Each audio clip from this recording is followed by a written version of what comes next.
there's two schools of thought in this industry, okay? One is comply or die, and one is continuous improvement. Many companies are in one camp or the other. A few companies are in both camps. So for a company like Nike, they would be in the continuous improvement camp for equipment and apparel, but for their footwear, it's comply or die. Either you meet the standards or you don't, because they do billions and billions of dollars in a few factories.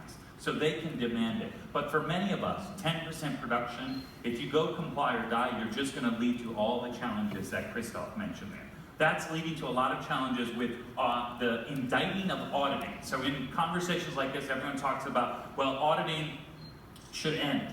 We should stop it and come up with a new model, without recognizing the role of supply chain, the role of where we are with retail, and how the industry has evolved, etc. So what are the quick opportunities, and I'll be quick on this one, Jonathan, is we need to rationalize the supply chain. We need to segment, figure out ways that we can invest more in the strategic factories and less in the transactional factory.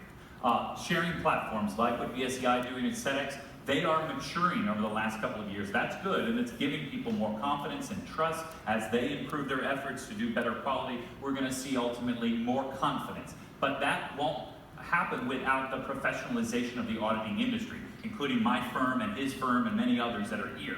And that's why I'm happy that the firms have gotten together to form an association called the Association for Professional Social Compliance Auditors, APSCA. I explained what it is, so people should know what it is now. It's going to be a buzzword, but he's got there first. But APSCA is ultimately the future. If we don't have credible, trained people with oversight mechanisms, we're never going to get to a point where we can actually trust one another or trust different schemes. And the last thing I'll say on this one is the recognition of the importance of transparency and continuous improvement. If you go to a factory that you do $10 million with, and you say, I won't do business with you unless you get an A, B, or C, don't be surprised that that factory offers money to the auditor. Don't be surprised that they falsify the records, because he wants the $10 million order.